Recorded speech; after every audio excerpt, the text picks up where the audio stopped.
Destruiu a cruz dela.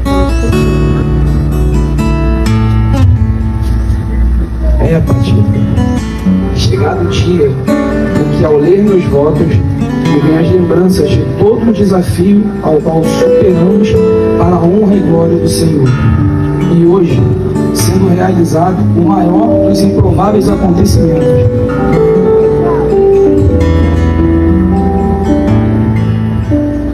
Você me ensinou que não se vive a promessa sem se suporte o processo.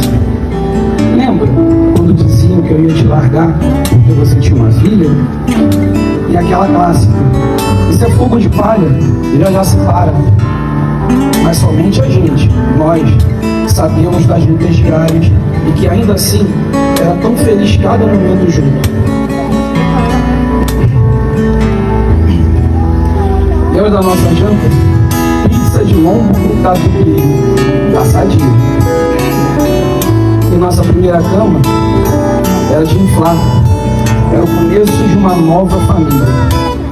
Uma casa cheia da presença de Deus. Quanta alegria tinha naquele lar. Eles não sabiam da sua determinação, persistência e fé. Você se tornou o maior exemplo de força que conheci. Resistiu no meu jeito difícil, e não só isso, mas chorou, riu, lutou e foi fiel a Deus, se permitindo usada para me tirar do inferno. Você me salvou com o Espírito Santo que habita em ti. Se tornou minha melhor amiga e, como se não bastasse, formamos uma família linda que hoje me faz rico de tudo aquilo que não se pode comprar. Obrigado por me fazer ver que a companhia influencia demais a beleza do caminho. É a sua companhia que espera em Deus até que a nossa viagem seja para a eternidade. Tem tanta coisa que você ainda vai desfrutar em Deus nesse passeio chamado vida.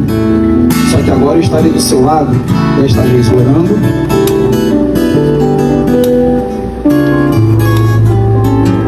dessa vez orando junto a ti, resistindo junto a ti, lutando junto a ti e crendo no Deus Pai junto a ti. Hoje somos eu e minha alimentação não permitia sonhar com algo tão perfeito para mim como você. Tu és mais do que eu pedi e mais do que eu merecia. Eu prometo te amar e respeitar. Prometo sermos namorados de um mês todos os dias. Prometo nunca te deixar. Prometo te cuidar, de ter até que a morte nos una como irmãos na eternidade. Te amo hoje, menos do que amarei amanhã, sendo assim todos os dias de nossas vidas.